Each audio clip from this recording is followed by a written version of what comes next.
Hello everyone. नमस्कार दोस्तों। Continue करते हैं हम लोग अपनी इकोनॉमिक सर्वे की डिस्कशन को और आज हम चैप्टर 7 की हाइलाइट्स को देखते हैं। Climate change and environment preparing to face the future.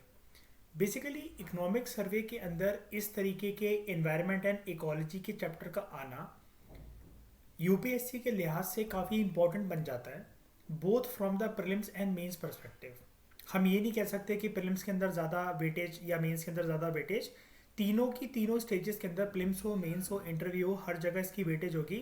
और चाहे एग्जाम यूपीएससी हो या स्टेट पीएससी हो, कुछ भी हो, ये चैप्टर अपने आप में इम्पॉर्टेंट है। क्यों? बिकॉज इकोनॉमिक सर्वे में जनरली सारे चैप्टर्स इकोनॉमी ओरिएंटेड हैं, लेकिन हालांकि इन्वायरमेंट एंड इकोलॉजी को भी अगर कोई ध्यान से सोचे, उसका भी एक काफ़ी ज़्यादा रोल रहता है देश की अर्थव्यवस्था में, इकोनॉमी में। क्योंकि इकोनॉमी जो डेवलप, इकोनॉमी का मतलब होता है इकोनॉमी डेवलप होना या डेवलपमेंट गिरना। इसका जो परिणाम है, जो प्रभाव है, डायरेक्टली इनडायरेक्टली कैसे न कैसे करके पर्यावरण पर, जो एनवायरनमेंट है उस पर पड़ता ही है। तो इस चैप्टर के अंदर हम लोग ये जानेंगे कि इकोनॉमिक सर्वे हमें क्या बताता है एनवायरनमेंट एंड इकोलॉजिकल कंडीशंस के बारे में इंडिया में। फ्यूचरिस्टिक पर्सपेक्टिव क्या है इकोनॉमिक सर्वे का, और अभी तक इंडिया ने पर्यावरण की दिशा में क्या क्या अचीव करा है और क्या नहीं करा है, इसको देखते हैं। ठीक है, छोटे सा हाइलाइट्स का चैप्टर है, लेकिन काफ़ी इंपॉर्टेंट चीज़ें हैं यहाँ पर। ठीक है, सबसे पहले तो इकोनॉमिक सर्वे हमें इंट्रोडक्शन में ही इस बात की तरफ इशारा करता है कि इंडिया जो है ना, जो भी क्लाइमेट चेंज जो हो रहा है, ठीक है, उससे अफेक्ट होने वाली one of the most vulnerable country है। ठीक है, अफेक्ट काफ़ी ज़्यादा हो रही है। अगर अफेक्ट हो रही है तो क्या इंडिया का बहुत ज़्यादा योगदान है? क्या इंडिया की वजह से क्लाइमेट चेंज हो रहा है? क्या इंडिया का ही मेन रोल है क्या ये सब बर्बादी करने में दुनिया की? नहीं, इकोनॉमिक सर्वे कहता है हालांकि पूरी दुनिया में जितने भी देश हैं उनमें से जो टोटल ग्लोबल एमिशन होता है और होता हुआ आया है 1850 से लेकर 2019 तक। यानी कि इकोनॉमिक सर्वे ने दोस्तों 2021-22, ठीक है, 2021-22 का आंकड़ा हमारे सामने पेश नहीं करा। इकोनॉमिक सर्वे हमारे सामने बोल रहा है 1850 से लेकर 2019 तक, 3 सालों में वैसे भी कुछ बहुत ज़्यादा नहीं बदलता है।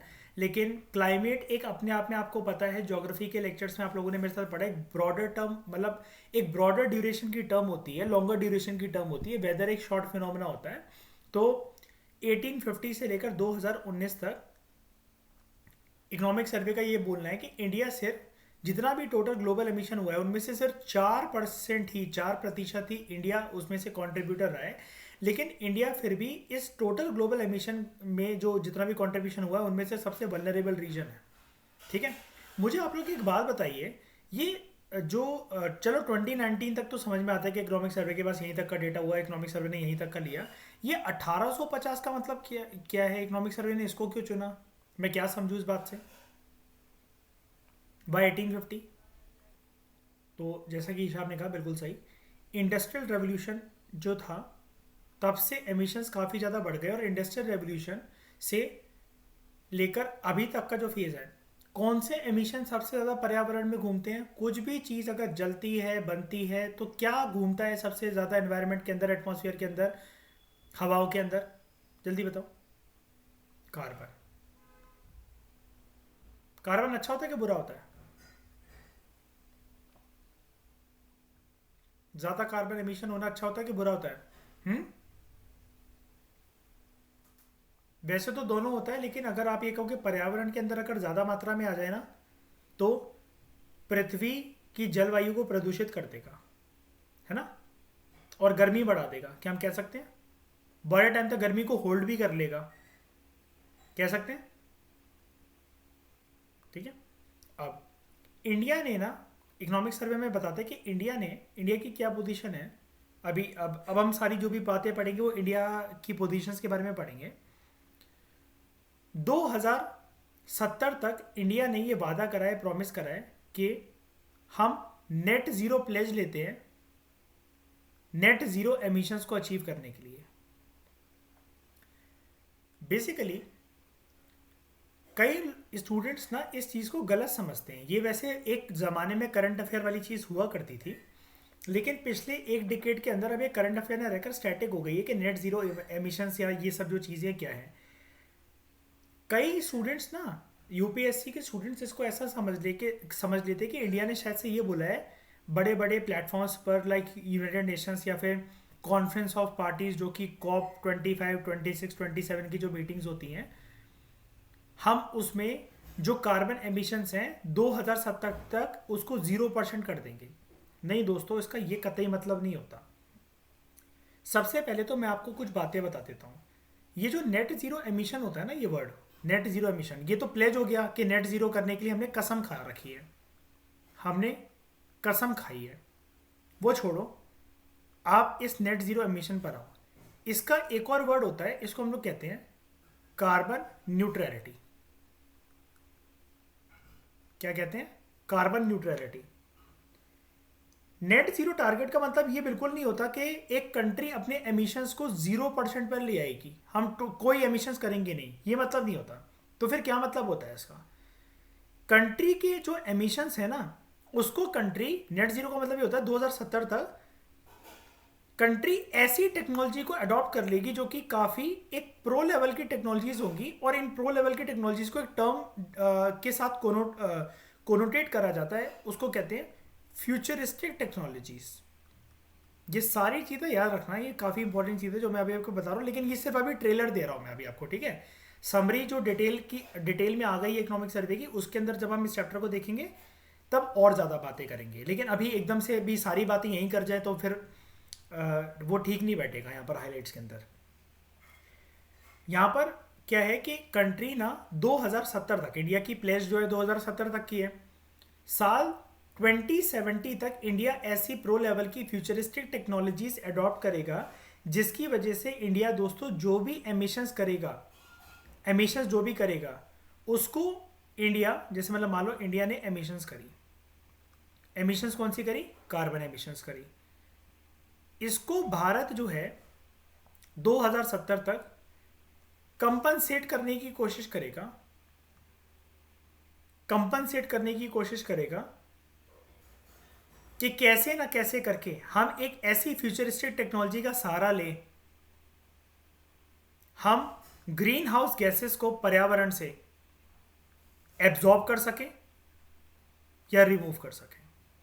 कुल मिलाकर बेसिकली बात क्या है इसके अंदर कि आपने अगर एक एग्जांपल के तौर पे बस मैं आपको बता रहा हूं, अगर 1 किलो कार्बन एमिट करा है, 1 किलो कार्बन एमिट करा है, तो आपके पास एक ऐसी टेक्नोलॉजी होनी चाहिए कि वो इस 1 किलो के कार्बन के इफेक्ट को न्यूट्रलाइज कर दे या डिस्ट्रक्ट कर दे, कंप्लीटली खत्म कर दे, इसको पर्यावरण से निकालकर बाहर फेंक दे। ये 1 किलो कार्बन, कोई भी डेवलपमेंट हुई, इंडस्ट्री बनी, रोड बनी, 1 किलो कार्बन किसी भी एक्टिविटी में, A to Z एक्टिविटी में 1 किलो कार्बन एमिट हो गया, अब वो हवा में घूम रहा है 1 किलो कार्बन। आपके पास ऐसी टेक्नोलॉजी होनी चाहिए कि आप उसको खींच लो पर्यावरण से। तो इंडिया ये कह रहा है साल 2070 तक हमारे देश में कोई भी डेवलपमेंट हुआ करेगी ना, कोई भी डेवलपमेंट हुआ करेगी, उसकी वजह से जितना भी एक दाने से लेकर 1 लाख टन तक, एक एग्जांपल दे रहा हूं मतलब, या उसके भी बियॉन्ड, अगर जो भी कार्बन एमिशन होगा ना, हम उसके इफेक्ट को न्यूट्रलाइज कर देंगे। हम ऐसी टेक्नोलॉजी को अडॉप्ट कर लेंगे कि वो पर्यावरण के अंदर अगर उसके घूमेगा ना, हम उसके इफेक्ट को कंपनसेट कर लेंगे, या तो उसको एब्जॉर्ब करके या रिमूव करके ग्रीन हाउस गैस को एटमॉस्फेयर से। क्योंकि बेसिकली कार्बन एमिशन किस फॉर्म में दिखेगा हमें पर्यावरण में, क्या इफेक्ट डालेगा, क्या परिणाम डालेगा, वो ग्रीन हाउस गैसेस का एमिशन। हम इसको खींच लेंगे या खत्म कर देंगे, या तो इसको एब्जॉर्ब कर लेंगे, सक कर लेंगे एटमॉस्फेयर से, या इसको कंप्लीट तरीके से रिमूव कर देंगे। अब आपको बात समझ में आई? तो क्या इंडिया ये कह रहा है कि हम कार्बन बिल्कुल भी एमिट नहीं करेंगे 2070 तक? जल्दी बताओ, नहीं ना। एक बात और सुनना ध्यान से दोस्तों, एक इंपॉर्टेंट बात और,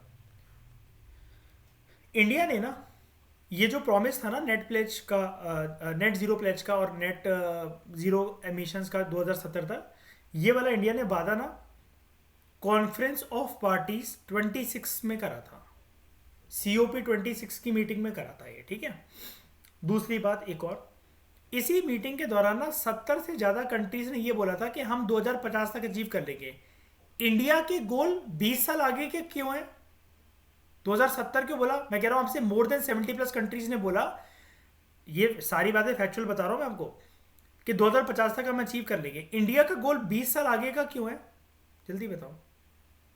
वेरी गुड, वेरी गुड। और ये जिन जिन 70 ने ये जो चीज़ बोली कि अब 2050 तक अडॉप्ट कर लेंगे नेट जीरो एमिशंस को, ये डेवलप्ड कंट्रीज होंगी।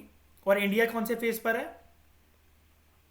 डेवलपिंग। बस ये याद रखना, ये याद रखना, ये इसको मत भूल जाना। COP26 की मीटिंग में अडॉप्ट कर रहा था। समरी एक बार याद नहीं तो फिर मैं पूरा चिट्ठा खोल के रखूंगा इसका, आपको बताऊंगा, बहुत अच्छी अच्छी चीज़ है। और उसकी वजह से पता है फायदा क्या होगा इस चैप्टर की वजह से। आप ऐसा मान लो कि शाइनी, जो PT 365 है ना इस बार का, इन्वायरमेंट वाला, इकोलॉजी वाला जो भी आएगा, बहुत सारे करंट अफेयर आंखों के नीचे तो ऐसे ही सरक जाएंगे। इस चैप्टर के अंदर जो भी ये स्कीम्स है ना, ये वाली जो PT 365 का गवर्नमेंट स्कीम्स वाला जो डॉक्यूमेंट आएगा, जो कि मैंने प्रीवियस लेक्चर के अंदर दिखाया था, ये सारी स्कीमें, ये जितनी भी चीज़ें सब कवर हो जाएंगी पूरी की पूरी। तो बात वही है, इकोनॉमिक सर्वे के इस चैप्टर को पढ़ने का या किसी भी चैप्टर को पढ़ने का फायदा ये है कि PT 365 बजट वगैरह सब में आपको फायदा मिलेगा। कान चाहे यहाँ से पकड़ो चाहे वहाँ से पकड़ो।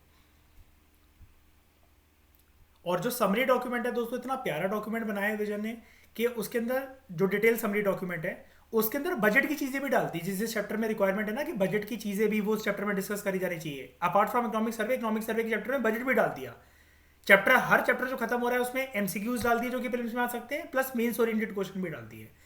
उस मतलब अगर आप समरी डॉक्यूमेंट को विजन के अच्छे से कर लो, पूरे साल किसी भी एग्जाम में आप मेंस ओरिएंटेड या प्रीलिम्स ओरिएंटेड अगर जा रहे हो, आपको वरी करने की जरूरत ही नहीं है कि मेरा PT 365 कवर नहीं हो पाया, इकोनॉमिक सर्वे कवर नहीं हो पाया, बजट कवर नहीं हो पाया।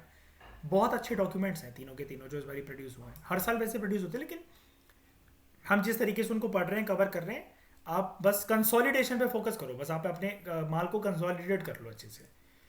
उसके बाद प्रोग्रेस क्या रही है इंडिया की क्लाइमेट एक्शन पर। इंडिया ने अपने टारगेट अचीव कर लिए हैं।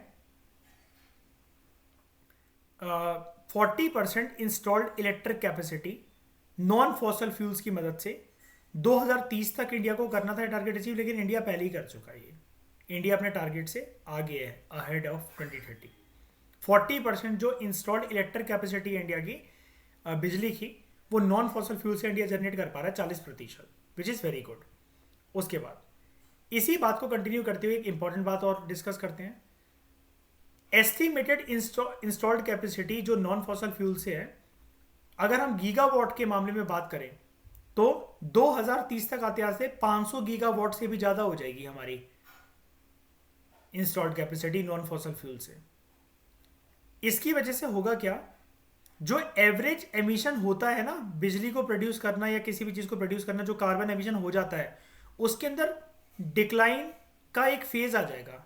कितना डिक्लाइन होगा, इकोनॉमिक सर्वे कहता है 2029-30 तक ना 29% कमी आ जाएगी। और ये 29% किसके कंपैरिजन में बोला जा रहा है, साल 2014-15 के कंपैरिजन में। यानी कि हाफ डिकेड पहले से लेकर, जो हाफ डिकेड 2014-15 के जो साल हैं, 7 साल 8 साल मान लो, चलो ठीक है, एक डिकेड पूरा का पूरा, इसको एक डिकेड अगर आप मान लो, तो उन 10 से 15 सालों के अंदर इंडिया जो है एवरेज एमिशंस में लगभग 29% की गिरावट कर देगा, क्योंकि नॉन फॉसल फ्यूल की तरफ शिफ्ट हो गया इंडिया। तो उसकी वजह से दो फायदे कर पा रहा है इंडिया। एक तो अपना टारगेट जो है इलेक्ट्रिक कैपेसिटी का 40% अटेन कर चुका है, और एक टारगेट है जो आने वाले इसी टिकेट के अंदर, जो 2020 जो चल रहा है उसी के अंदर कंप्लीट हो जाएगा। आने वाले 5-8 सालों के अंदर 500 गीगावाट की कैपेसिटी जो है नॉन फॉसल फ्यूल से इंडिया जनरेट करने की दिशा में सक्षम हो जाएगा, जिसकी वजह से एवरेज एमिशन जो अभी तक होती थी, जो कि green house gas emission, carbon emission, 29% India उसमें गिरावट कर देगा अपनी। ये वाली बातें आपको याद रखनी है, प्लीज़ याद रखनी है, ठीक है। उसके बाद India to reduce the emission intensity of its GDP by 45% 2030 तक, और इंडिया इसको लेकर जाएगा साल 2005 के लेवल्स तक। अब भाई ये पॉइंट एक ऐसा होता है, आप तो अपनी आंखों के नीचे से निकाल लोगे इस पॉइंट को। इसकी अंडरस्टैंडिंग मैं आपको गारंटी दे सकता हूं, अगर आप किसी से पूछोगे ना, 99% लौंडे लौंडिया इसका मतलब नहीं बता सकते इस लाइन का कि मतलब क्या है इसका। मतलब जनरली अगर आप बाहर वालों से या किसी से पूछोगे, वो सिर्फ आंखों के नीचे से निकाल देंगे इसको रट्टा मारने के लिए।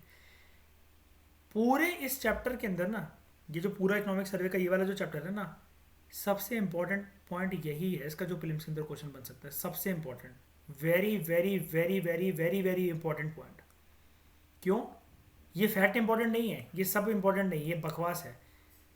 इसके अंदर ये जो टर्म है ना, क्वेश्चन बनेगा इससे कि इसका मतलब क्या होता है भाई साहब। एमिशन इंटेंसिटी ऑफ जीडीपी, क्या मतलब है भाई इसका? चलो समझाता हूँ आपको आसान भाषा में।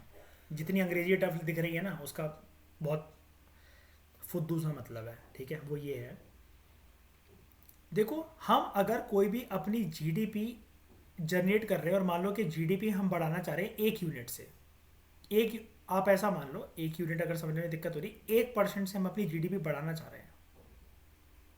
हमारी जीडीपी पिछले साल के कंपेरिजन में इस साल 1% जाता हो। हम यही कहेंगे ना, जीडीपी कैसे बढ़ती है? जब देश डेवलप करता है। क्या मैं ऐसा कह सकता हूँ देश जब डेवलप करता है, डेवलपमेंट का मतलब ये कि कोई ना कोई चीज़ क्रिएट होती है इन टर्म्स ऑफ इंफ्रास्ट्रक्चर।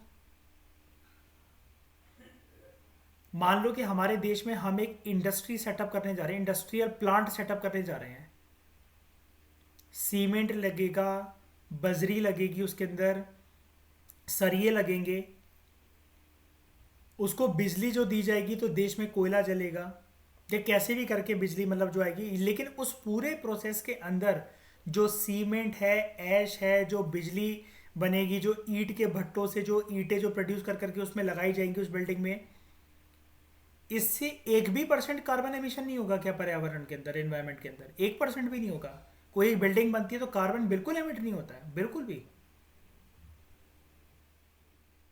बताओ, होता है ना? क्या सिर्फ हमारे देश में होता है या फिर हर देश में होता है? हर देश में होता है। यानी कि अर्पित, क्या मैं ऐसा कह सकता हूं कि इसका मतलब जब जब हमारा देश प्रयास करेगा 0.1% तो छोड़ो, 0.1% जीडीपी को भी इंक्रीज करने के लिए, तो उसमें पक्का वो कोई ना कोई कार्बन एमिशन करेगा, करेगा। इसकी डेफिनेशन दोस्तों होती है, एमिशन इंटेंसिटी ऑफ जीडीपी की डेफिनेशन होती है total amount of emissions emitted for every unit of GDP.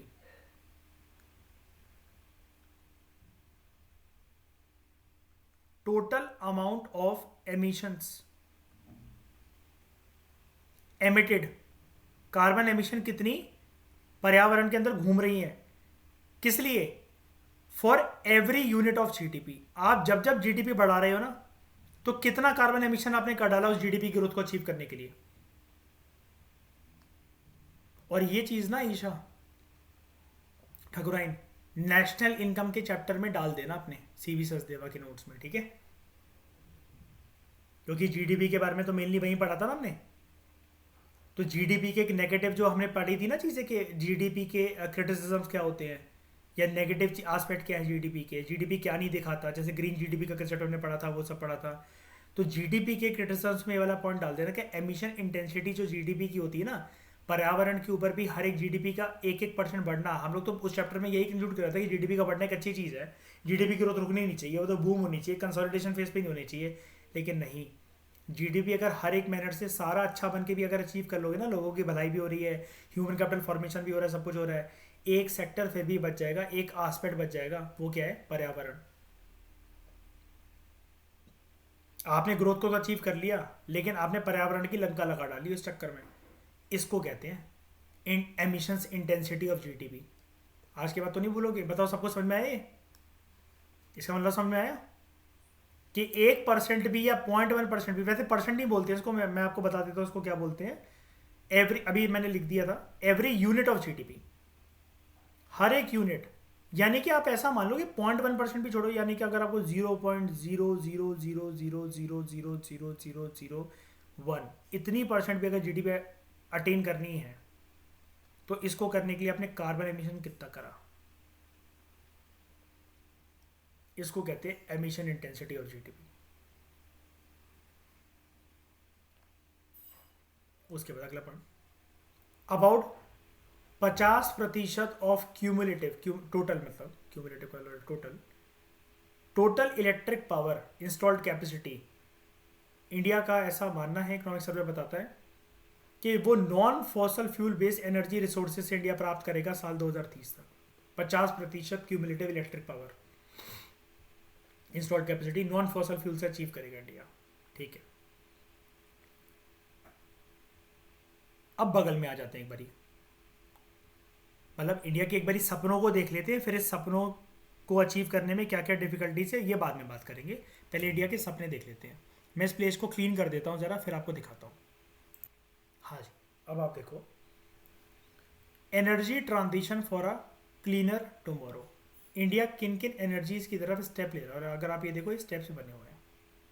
ठीक है, नंबर वन, अभी अभी आप इसको माइक्रो लेवल से सुन लो, मैक्रो लेवल से समरी आने दो, मैं बार बार वही वाली बात बोलता हूँ, तब ज़्यादा अच्छे से समझ में आएगा। और ये सिर्फ ऐसे ही कवर नहीं होगा कि समरी में भी कवर हो जाए, इसके लिए PT 365 के जो हमारे 200 डॉक्यूमेंट्स हैं ना एनवायरनमेंट के और जो गवर्नमेंट स्कीम्स के, उसमें भी बहुत सारी आपकी हेल्प होगी। बिना उसके पहले मैं चाहकर भी अगर आपको समझाऊंगा तो कोई फ़ायदा नहीं होने वाला उसका। ठीक है, national action plan on climate change, इसको बोलते हैं दोस्तों शॉर्ट में, आपने करंट अफेयर में द हिंदू, इंडियन एक्सप्रेस में बहुत बार देखा होगा, NAPCC। ठीक है, NAPCC 8 मिशंस इसके अंतर्गत इंडिया ने लॉन्च करे हैं क्लाइमेट कंसर्न्स को एड्रेस करने के लिए। और वो 8 मिशंस क्या हैं, ये सारे नाम आपको पता होना चाहिए। Number one, national solar mission. इस प्लान के अंतर्गत इंडिया का गोल ये है, मतलब ये आप मान लो कि ये सारे के सारे मिशन के नाम हैं, अम्ब्रेला टर्म ये है, और ये सारे के सारे इंडिया के ऑब्जेक्टिव्स या फिर टारगेट्स हैं। सोलर पावर कैपेसिटी अक्टूबर 2022 तक जो कि निकल चुकी है, 61.62 गीगावाट इंस्टॉल करी जा चुकी है। दूसरा, ये इंडिया ने अचीव कर लिया। ठीक है, national mission for enhanced energy efficiency. अब देखो, एक मिनट मेरी बात सुनो। नेशनल सोलर मिशन, अब मैं आपको क्यों बोल रहा हूँ, आपको PT 365 के गवर्नमेंट स्कीम्स वगैरह के डॉक्यूमेंट से देखना पड़ेगा। शाइनी, नेशनल सोलर मिशन में सरकार ने सिर्फ इतनी सी बात लिखी होगी, बताना जरा, ये सिर्फ इतना सा पॉइंट है, बस इतना ही करंट अफेयर है ये तो अचीवमेंट है ना, बहुत कुछ होगा ना इसके अंदर। किसने लॉन्च करा, बिल्डिंग कहाँ बनी, क्या क्या करा गया, क्या क्या चीज़ें अचीव हो भी गई हैं कि नहीं हो गई हैं। इसलिए मैं आपसे कह रहा हूँ कि इकोनॉमिक सर्वे में ये वाली चीज़ें थोड़ी सी अधूरी आपकी रह जाएंगी। समरी को देखने के बावजूद भी ना हमें PT 365 में गवर्नमेंट स्कीम्स का वेट करना पड़ेगा दोस्तों। हम गूगल से रेंडमली निकाल के अपनी मर्जी से सर्च करने लगे तो करंट अफेयर की भाई साहब इतनी औकात तो होती नहीं है कि हम उसको उसके लिए सर्च मार के एक्स्ट्रा कुछ देखें। हम वो PT 365 के गवर्नमेंट स्कीम से करेंगे, मोटिवेशन और कॉन्फिडेंस अपने ऊपर ये रखेंगे कि हमने पूरा उसको चार्ट डाला अच्छी तरीके से। अगर उससे क्वेश्चन फंसा वेल एंड गुड, नहीं फंसा तो जयराम जी की, मैं उस क्वेश्चन को छोड़ के मैं स्टैटिक पे जुआ खेलूंगा, क्योंकि वो कभी धोखा नहीं देता। उसके बाद national mission for enhanced energy efficiency, इसके अंतर्गत इंडिया ने एक चीज लॉन्च करी है, वो क्या है, PAT, perform achieve and trade. Perform achieve and trade, इसको पैट बोलते हैं। आप कहोगे साइकिल 6 क्या है, साइकिल 6 मतलब जब जब सरकार के टारगेट फुलफिल नहीं होते ना, तो वो जैसे साल 2022 से 23 तक, 23 से 25 तक, 25 से 28 तक ऐसा कर करके कर देते हैं। तो अभी सरकार ने साइकिल 7 लॉन्च करी थी हाल ही में, अक्टूबर 2021 में इसको नोटिफाई करा था। ठीक है, परफॉर्म अचीव एंड ट्रेड के अंतर्गत इसमें बेसिकली आप इसका नाम देखोगे ना, इसमें इंडिया अपनी एनर्जी एफिशिएंसी को इनहेंस करना चाह रहा है। लेकिन कैसे एनहेंस करना चाह रहा है, फॉसल फ्यूल से कि नॉन फॉसल फ्यूल से? लॉजिकल बात क्या है इसके अंदर, इन सारे मिशन के अंदर बताओ, ऑब्वियस ही बात है नॉन फॉसल फ्यूल। ठीक है, तो इसके अंदर इंडिया का एक वो क्या है, टारगेट क्या है फॉर इंडिया, ये कहता है कि pets cycle 7 perform achieve trade के अंदर, जो कि इंडिया का एक मिशन है एनर्जी एफिशिएंसी को बढ़ाने के लिए, जिसको इंडिया ने नोटिफाई करा अक्टूबर 2021 में, for energy saving target of 6.63 million ton of oil equivalent. अब इसका क्या मतलब होता है, million ton of oil equivalent, MTOE।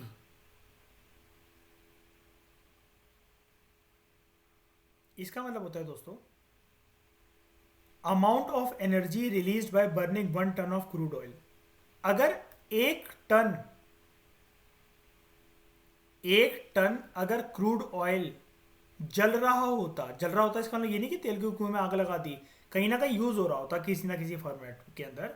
1 ton of crude oil अगर जल रहा होता तो वो कितनी एनर्जी रिलीज कर सकता था, कितनी एनर्जी रिलीज कर सकता था? तो हाँ, इंडिया का इस मिशन के अंतर्गत ये टारगेट है कि जितना 1 million ton of oil equivalent, यानी कि जितना 1 टन क्रूड ऑयल एनर्जी पैदा कर सकता है ना, उतनी ही एनर्जी हम पैदा करवाएंगे। लेकिन अशप्रीत, किसको जलाकर? क्रूड ऑयल को जलाकर या नॉन फॉसिल फ्यूल्स की मदद से? नॉन फॉसिल फ्यूल की वजह से। तो अर्पित, ऐसे कितने टन ऑफ क्रूड ऑयल जो एनर्जी पैदा कर सकता था, और ऐसे इंडिया नॉन फॉसिल फ्यूल की मदद से पैदा करवाएगा कितने टन? 6.63 million ton. ये इंडिया का टारगेट। इसका मतलब समझ में आया? इसको जरा डिकोड करके अर्पित जरा बताना जरा। यानी कि इसका मतलब क्या है? अगर 6.63 मिलियन टन का कच्चा तेल अगर जलाया जाता तो जितनी एनर्जी उससे दुनिया में, इंडिया में पैदा होती। अब इंडिया कच्चा तेल को ना जलाते हुए किसका इस्तेमाल करेगा इतनी एनर्जी को पैदा करवाने के लिए? कैसे अचीव करेगा शाइनी? Non fossil fuel. बस समझ में आई मेरी चीज की? फिर से समझाओ, एक बार बता दो जरा। एक छोटा सा एग्जांपल देता हूं इसका।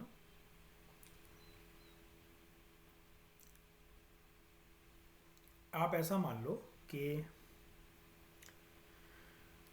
इसको इंडक्शन कहते हैं ना अर्पित। जो लोग ये पीजी वाले रखे रहते हैं इलेक्ट्रिक से जो चलते रहते हैं, चाय मैगी वगैरह बना लेते हैं, क्या कहते हैं इसको? इंडक्शन, इंडक्शन कहते हैं ना। हाँ, अब मान लो कि एक गैस सिलेंडर 1150 रुपये का पड़ता है, मान लो एक पर्टिकुलर जगह पर, ठीक है?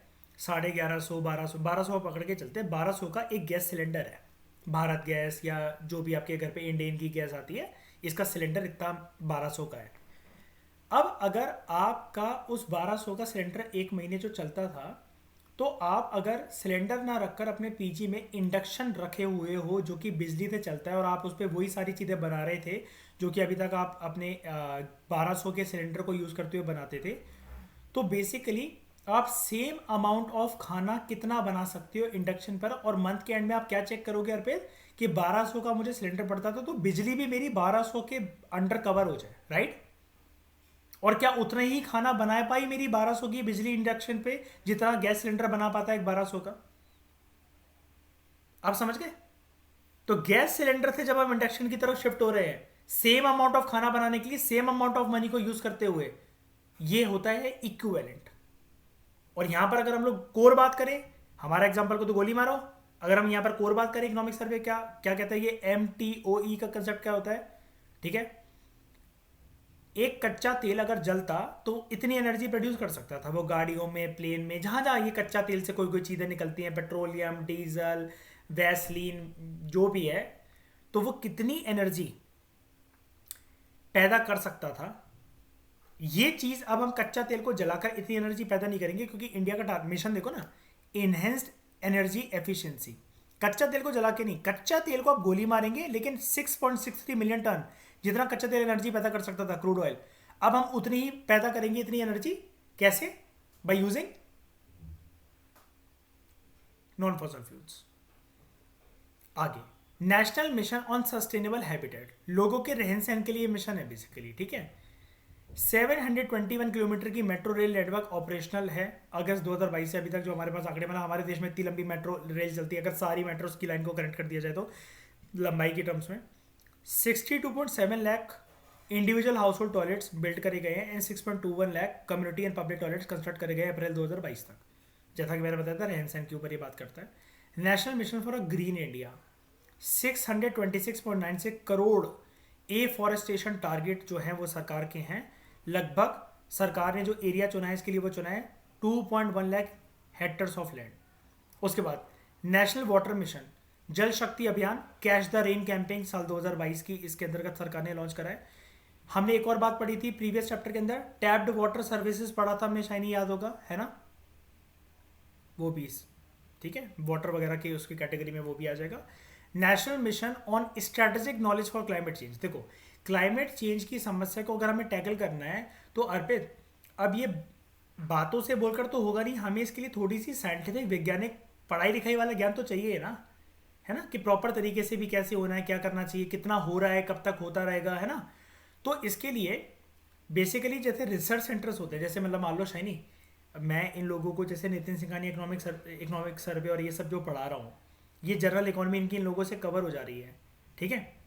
लेकिन बात सिर्फ इतनी ही इकोनॉमिक्स को जानने की थोड़ी ना होती है। आप तो एमए हो इकोनॉमिक्स के अंदर, आप रिसर्च वर्क वगैरह करते हो, इकोनॉमिक्स उसके बहुत बियॉन्ड भी है ना। इकोनॉमिक्स में भी आज से बहुत सारी ऐसी चीज़ें होती हैं ना जो अनकहे राज हैं आज भी, जो इकोनॉमिक्स खोजने में लगे हुए हैं, उसके ऊपर लोग थीसिस लिखते हैं, पीएचडी करते हैं, होता कि नहीं होता है। तो और भी नई चीज़ों से एक्सप्लोर होती है ना। हम फ्यूचर प्रोजेक्शन भी लगा सकते हैं ना। इकोनॉमिक्स ऐसी तो पता लगा लेते हैं कि ऐसे ऐसे साल में रिसेशन आने वाला है, या फिर करेंसी जो डेप्रिशिएट करने वाली है, अप्रिशिएट करने वाली है। ये रिसर्च वर्क से ही तो होता है कि नहीं होता, कि सिर्फ बातों बातों से हो जाता है ऐसा काम, नहीं ना। तो इसी के लिए ये मिशन है कि स्ट्रेटेजिक नॉलेज, और इसके लिए सरकार ने क्या करा है, 12 सेंटर्स ऑफ एक्सीलेंस बनाए हैं क्लाइमेट चेंज के लिए, जून 2021 से लेकर अभी तक ये अच्छे काम कर रहे हैं। मतलब सेंटर्स ऑफ एक्सीलेंस का मतलब क्या होता है, यहाँ पर बेसिकली क्या होता है, क्लाइमेट चेंज से रिलेटेड क्या होता है, रिसर्च वर्क होता है। पढ़े लिखे वैज्ञानिक लोग यहाँ पर बैठ के debates, discussions, research work, climate change के ऊपर स्टडी दूसरे डिपार्टमेंट्स के साथ कोऑर्डिनेट करके, ठीक है, क्लाइमेटोलॉजी वगैरह के बारे में देखकर, ये सारी चीज़ें यहाँ पर जो है एक प्रॉपर कंडीशंस में पढ़े लिखे ज्ञानी व्यक्तियों के लिए ये चीज़ें बनाई गई हैं, ओके, ताकि वो पर्यावरण के ऊपर कुछ ना कुछ एक लॉजिकल सिस्टमैटिक वे में और आंकड़ों के साथ टिप्पणी करके सरकार को सुझाव दे सके, और सरकार फिर उस पर ठोस डिसीजन ले। National mission for sustaining Himalayan ecosystem, सरकार ने इंटर यूनिवर्सिटी कंसोर्टियम बनाए, सारी कुछ यूनिवर्सिटी को मिक्स करके, ताकि उनके अंदर भी रिसर्च वर्क हो, एंड ये भी रिसर्च से रिलेटेड है। लेकिन ये कौन सी जगह पर, हिमालयन इकोसिस्टम से कनेक्टेड है ये। और 8 major research and development programme सरकार ने इसके अंतर्गत इनिशिएट करे हैं। फिर national mission for sustainable agriculture की टारगेट्स जो हैं सरकार के, जो फाइनेंशियल ईयर 2022-23 के लिए थे, वो ये हैं।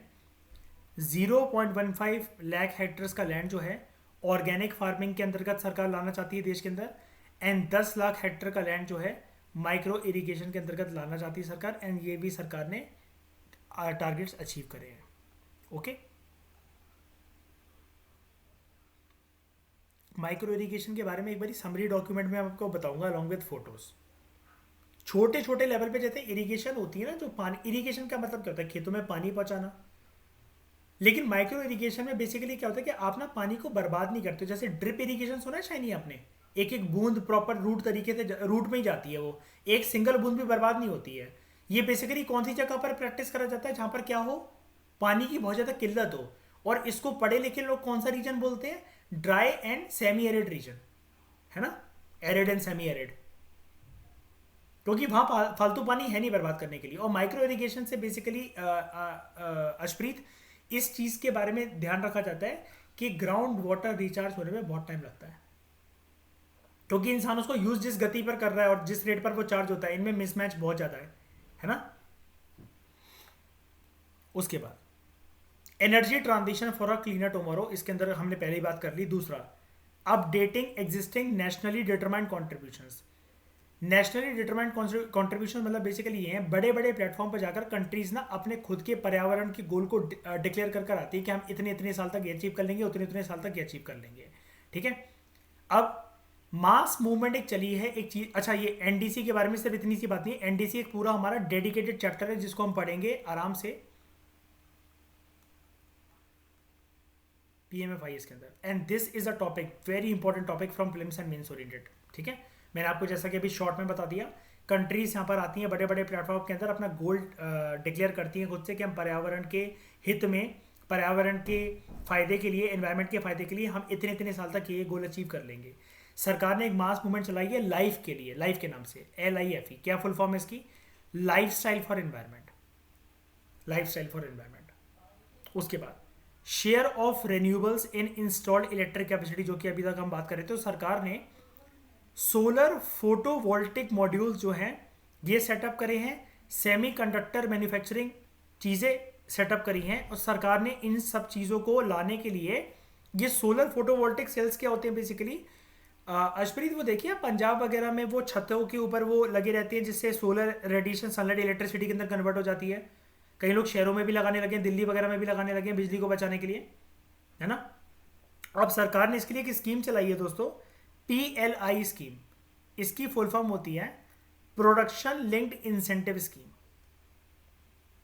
Production linked incentive scheme. अब इंसेंटिव क्यों बोला गया यहाँ पर कि मतलब अगर आप इस चीज़ का कारोबार स्टैब्लिश करना चाह रहे हो ना अर्शप्रीत, तो सरकार से आपको ना इंसेंटिव्स मिलेंगे कि हो सकता है आपको टैक्स कम देना हो, सरकार आपको सब्सिडीज दे दे बड़ी सारी चीज़ों पर, क्योंकि सरकार इसको प्रमोट करना चाह रही है। जैसे मैं आपको एक बात बताता हूँ अर्पित, अगर इस टाइम पर आप ओला जो स्कूटीज हैं या एथर जो स्कूटीज है इलेक्ट्रिक स्कूटी अगर आप वो करवाते हो ना ऑर्डर अभी, तो सरकार इंसेंटिव दे रही है कि आपको 15 से 25 हज़ार का ऑफ मिलेगा उस पर डिस्काउंट। मतलब पहले तो आप पूरे पैसे दे कंपनी को, उसका बिल सरकार को दिखा, तो सरकार से पैसे वापस मिल जाएंगे। रिसेंटली अभी मैंने ओला स्कूटी ली है ब्लू ब्लू कलर की, डार्क ब्लू कलर की, 25,000 15 से 18 हज़ार वापस आए हैं सरकार से मिले। मतलब जो ये अभी अभी क्यों हो रहा है, क्योंकि सरकार इनके लिए क्या करवाना चाह रही है, प्रमोट करवाना चाह रही है इस चीज़ को। उसके बाद national green hydrocarbon mission, renewable capacity जो है ये सरकार की renewable capacity addition of about 125 gigawatts. सरकार इतना गीगावाट और एडिशनल एनर्जी कैपेसिटी इंस्टॉल करना चाह रही है देश के अंदर using national green hydrogen mission. फिर सॉवरेन ग्रीन बॉन्ड, RBI ने 2 लेयर्स में बॉन्ड्स इशू करे हैं कैपिटल मार्केट के अंदर, शेयर्स वगैरह बॉन्ड्स जैसे होते हैं, 4,000 करोड़ के, ठीक है, 5 साल जिनकी एक्सपायरी है और किसी किसी की 10 साल एक्सपायरी है। एंड इसी के तहत अर्पित आपने भी बताया था ना कि कुछ कुछ ऐसी कंपनियां के साथ एक बार आप उसको देखना कि आने वाले टाइम के अंदर बहुत ज़्यादा हैवी इन्वेस्टमेंट हुई है उन इलेक्ट्रिक कंपनियों के अंदर, है ना, और उसके शेयर्स बूम कर सकते हैं। आपने बोला था ना मुझे कि अगर अच्छी इन्वेस्टमेंट है तो आप कर सकते हो, आपने बताया था मुझे कुछ कुछ ऐसी हैं शेयर्स के अंदर कंपनी। हाँ, ये सारी कंपनियां बढ़ेंगी क्योंकि ये मार्केट बढ़ने वाला है।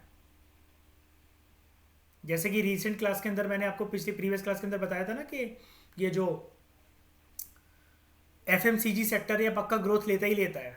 मैंने आपको रिकॉर्ड दिखाया पिछले 1 डिकेड का कि ये कभी नहीं नीचे आया, है ना, बढ़ता ही चला गया, क्योंकि खाना पीना नहीं रोक सकते ना लोग। अब डिफिकल्टीज क्या आती हैं क्लाइमेट चेंज पॉलिसीज को अडॉप्ट करने में।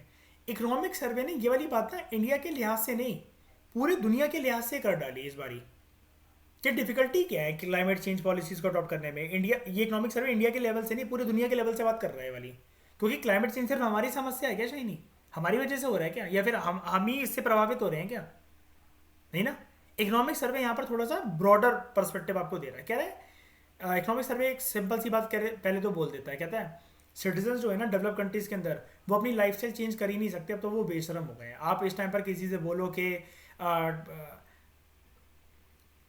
अपना टीवी टाइम से बंद कर दिया करो, लाइट्स बंद कर दिया करो, फालतू की लाइट वगैरह मत जलाओ, ये मत करो वो मत करो, वो नहीं कर सकते इस चीज़ को। छोटी छोटी हैबिट चेंज नहीं कर सकते। डेवलप कंट्री के अंदर तो और बुरा हाल है, इकोनॉमिक सर्वे कहता है, ठीक है। उसके बाद इसके बारे में दोस्तों हम समरी डॉक्यूमेंट में बात करेंगे। ये डिटेल्ड 2 चीज़ें होती हैं, टॉपिक है, UPSC के प्रीलिम्स के लिहाज से ये चीज़ें इंपॉर्टेंट हैं। एंड इकोनॉमिक सर्वे ने इनके बारे में मेंशन करा है, Saugandha be ready to face the question on this. REE and CM के बारे में 2023 में be ready to face question on this. लोगों को लगेगा इकोलॉजी एनवायरमेंट से क्वेश्चन आए हैं, लेकिन आएगा इकोनॉमिक सर्वे से, ठीक है। देखो कुल मिलाकर बात ये कि आपके सामने ये जो 2 नाम आ रहे हैं ना, रेयर अर्थ एलिमेंट्स, ये रेयर होते होंगे, ऑब्वियस ही बात है, and critical minerals. Rare earth elements ना अभी इतने सारे अर्थ से एक्सट्रैक्ट करे नहीं जा चुके हैं, उसमें एक दिक्कत होती है।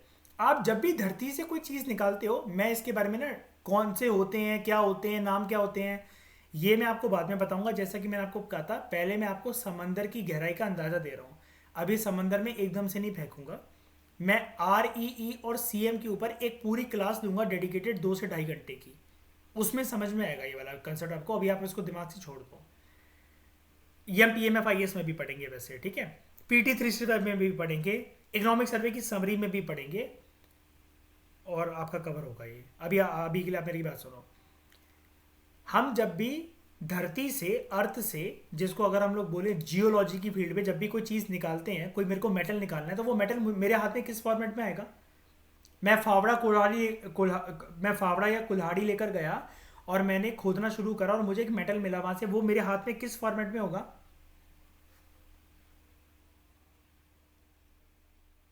और की हमें क्या करनी पड़ती है? Cleaning, right Isha? है ना? या प्रोसेसिंग कह लें इसको, जो भी कह लें, मतलब कुल मिलाकर साफ करना पड़ता है और को, अगर आसान भाषा के अंदर अगर हम लोगों को ईशा समझाना है किसी बच्चे को, है ना, साफ करना पड़ता है और को।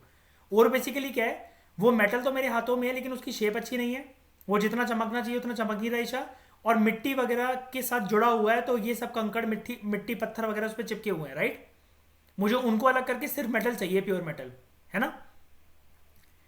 रेयर अर्थ एलिमेंट में होता क्या है दोस्तों, ये ओर की क्लीनिंग ना आसानी से हो नहीं पाती, बात ये है, इसलिए ये रेयर है। बात ऐसी नहीं है कि इसको अर्थ से निकाला नहीं जा सकता, इतनी एडवांस टेक्नोलॉजी है, कैसे भी करके निकाला जा सकता है। लेकिन जब हम मेटल से ओर को अलग कर देते हैं ना, तो ये जो रेयर अर्थ एलिमेंट है, जो एलिमेंट हमें चाहिए ना, ये एलिमेंट मिल नहीं पाता, क्योंकि ओर से सेपरेट होने को मानता नहीं है बेशर्मों की तरह। और क्रिटिकल मिनरल जो है ये अवेलेबल तो है, लेकिन ऑलरेडी इंसानों ने इनकी ना बैंड बजा के रख दी है, लंका लगा के रख दी है, फोन में, लैपटॉप में, इधर उधर क्रिटिकल मिनरल इतनी भरमार में यूज कर चुके हैं इंसान कि ये ना मिलते ही अब मुश्किल से हैं। यानी कि देखो, ये मिलते हैं लेकिन यूज नहीं कर सकते, ये मिले हैं लेकिन अब लिमिटेड नेचर के रह गए हैं। तो ये जो सी एम और आर ई ई, रेयर अर्थ एलिमेंट्स या रेयर अर्थ मेटल्स भी कहते हैं इसको हम लोग, आर ई की जगह आर ई एम भी कहते हैं हम लोग इसको, रेयर अर्थ मेटल्स और क्रिटिकल मिनरल्स। दोस्तों ये दोनों ऐसी चीजें, आप बस ऐसा समझ जाओ कि ये ना एमिशंस बिल्कुल ना के बराबर करते हैं। ये डेवलपमेंट की दिशा में जहां पर भी यूज होंगे, एमिशंस ना के बराबर करती हैं ये मेटल्स और मिनरल्स।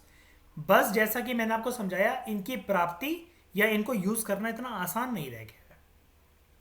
ये है, अब ये क्या होते हैं, इनके नाम क्या होते हैं, कैसे वर्क करता है, वो बात की बात है। अभी अपने दिमाग के लोड मत डालो, अभी मैंने आपको इसका टीजर दिखा दिया कि आर ई और सी एम क्या होता है। किसी को भी यहां तक दिक्कत है इसमें, बताओ? मैं एक्साइटमेंट को कंट्रोल करते हुए समझा रहा हूँ ये चैप्टर में, फिर अगर इसके ऊपर फालतू में बोलना स्टार्ट करेंगे ना, फिर 2.5 घंटे की चीज़ इसी में बोलते चलेंगे। अभी नहीं, बताओ कोई दिक्कत है यहाँ तक? आगे बढ़ूँ? ठीक है। Developments related to other environmental issues. India ने अपने टाइगर नंबर्स का जो गोल था उसको अचीव कर लिया है। ठीक है, इंडिया ने ये कहा था कि हम टाइगर्स की संख्या को डबल करवा देंगे साल 2022 तक, लेकिन इंडिया ने 4 साल पहले ही साल 2018 में इस गोल को अचीव कर लिया है। ठीक है, उसके बाद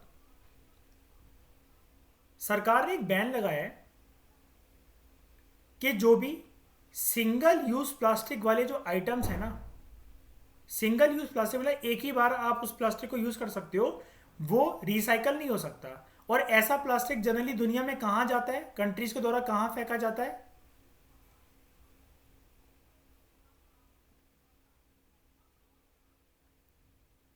और मुझे ईशा ये भी बता दो, अर्पित, एक जूते की कंपनी दिखाई थी आज से कुछ दिन पहले PMFIS के लेक्चर में, जो कि ऐसी पेट बॉटल, सिंगल यूज प्लास्टिक की बॉटल से जूते बना लेता है। बताओ भाई, उस जूते की कंपनी का नाम क्या लिखोगे पेपर के अंदर, सॉल्यूशंस ओरिएंटेड में?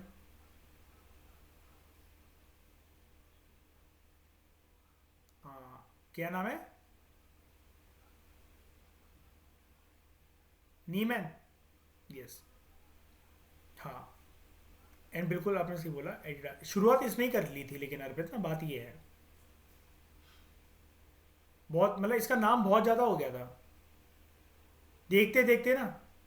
हाँ, देखते देखते मैं बताता हूँ ना क्या करता है एडिडास और जो नाइकी वगैरह है, बिल्कुल करते हैं ये ना। लेकिन अर्पित क्या है कि इनके किसी भी जूते को इस चीज़ का अवार्ड या बड़ाई पता है क्यों नहीं मिली है?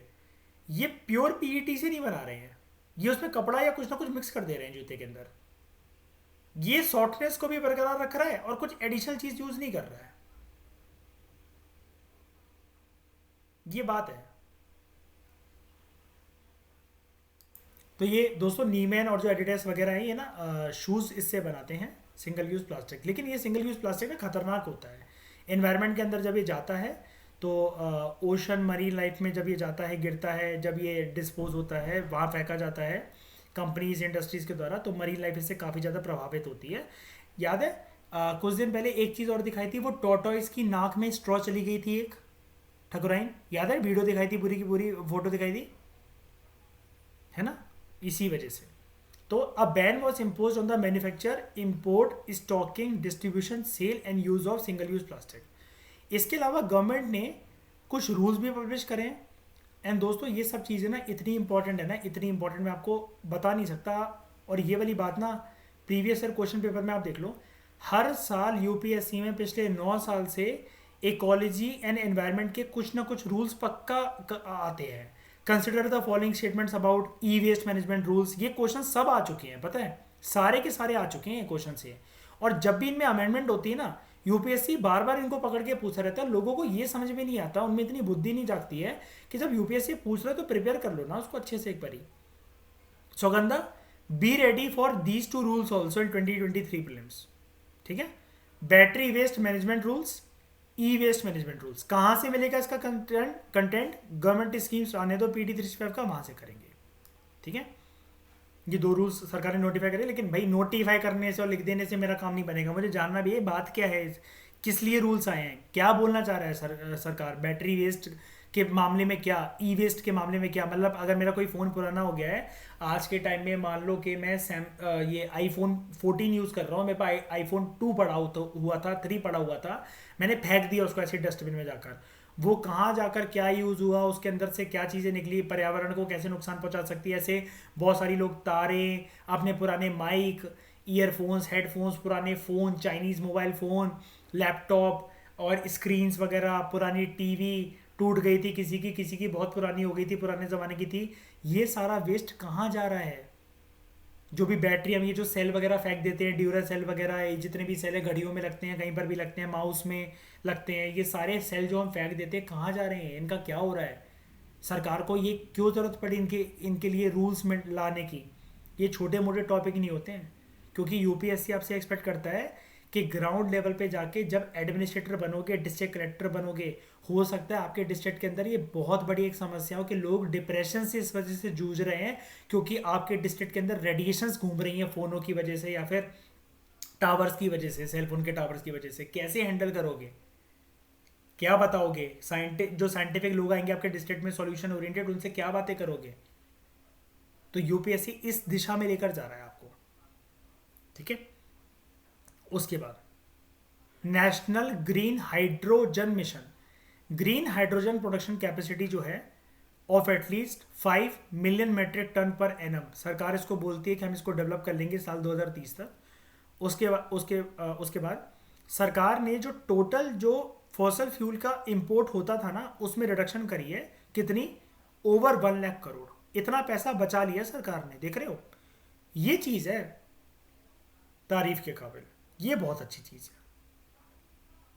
एक तो इंपोर्टिंग कॉस्ट बच गई, लेकिन ये इंपोर्टिंग कॉस्ट का मतलब ये नहीं कि हम अपने देश में बना रहे हैं फॉसल फ्यूल वगैरह, उससे यूज़ कर रहे हैं, कि हम इंपोर्ट नहीं कर रहे, अब तो हमारे देश में खदानें मिल गई हैं, माइंस मिल गई हैं, कुएं मिल गए हैं, हम तो उससे अब यूज़ करेंगे। नहीं, सरकार ने इतना पैसा बचा लिया, और इतना पैसा जो बचा लिया इंपोर्ट का, ये पर्यावरण में भी फायदा कर रहा है, क्योंकि सरकार का फॉसल फ्यूल से अपना पूरा का पूरा मन हट गया है। क्योंकि जो चीज़ लिमिटेड कैपेसिटी के अंदर रह जाती है ना, फिर आपको उसकी कदर होने लग जाती है। क्यों? एक तो वो महंगी हो जाती है, और दूसरा फिर वो वाली बात है ना कि अगर ये खत्म हो गया तो आप करोगे क्या? तो सरकार ने पहले ऑल्टरनेटिव खोजना स्टार्ट कर दिए हैं, लिथियम आयन बैटरी से बने हुए स्कूटियाँ, बाइकें, गाड़ी।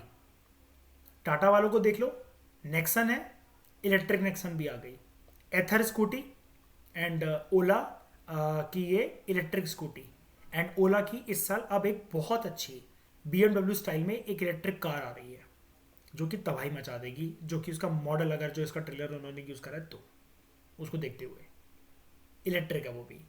BMW electric, Mahindra and Mahindra electric, Tata electric, बहुत सारी इलेक्ट्रिक। अब आप लॉकडाउन में देखो, हर हफ्ते अगर आपने न्यूज़ को ट्रैक करा और हर हफ्ते हर 4 दिन में एक इलेक्ट्रिक गाड़ी यूज़ हो रही थी, एक SUV वगैरह कुछ ना कुछ। BMW इन सब तक कंपनीज ने निकाल डाली, और इलेक्ट्रिक मार्केट का बाजार अभी बहुत तेज़ी से बढ़ने वाला है। इनके शेयर्स जो भी सस्ते हों, अगेन माई टिप, भर भर के आप खरीद सकते हो। और इसका प्रूफ मैं नहीं कह रहा हूँ, मेरी बातों पे मत जाओ, आरबीआई को बेस पकड़ लो, 2 ट्रेंचेस, 4,000 करोड़ डॉलर के बॉन्ड्स रिलीज करे आरबीआई ने 5 ईयर 10 ईयर की मैच्योरिटी के साथ। यानी कि जब बॉन्ड्स ही आरबीआई के 5 ईयर 10 साल की मैच्योरिटी के हैं तो उनके शेयर सोच लो कितना बूम करेंगे। 4,000 करोड़ की वर्थ है, 4,000 करोड़ डॉलर की वर्थ है। और रिलीज करने वाली अथॉरिटी देख लो आरबीआई, भर भर के शेयर बाय कर लो, जो भी इलेक्ट्रिक एनर्जी से रिलेटेड है भर भर के बाय कर लो। मैं बता दूंगा कौन से बाय करने हैं सस्ते वाले।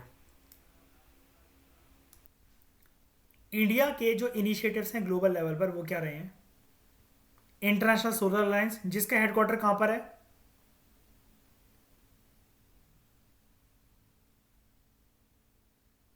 Gurugram. Collision for disaster resilient infrastructure and leadership group for industry transition, lead IT. ये ग्लोबल लेवल पर इंडिया के इनिशिएटिव है जिसमें इंडिया बहुत सारे कंट्रीज का योगदान योगदान लेकर चल रहा है। इस डिस्कशन में दोस्तों फिलहाल इतना ही। Thank you very much for discussion.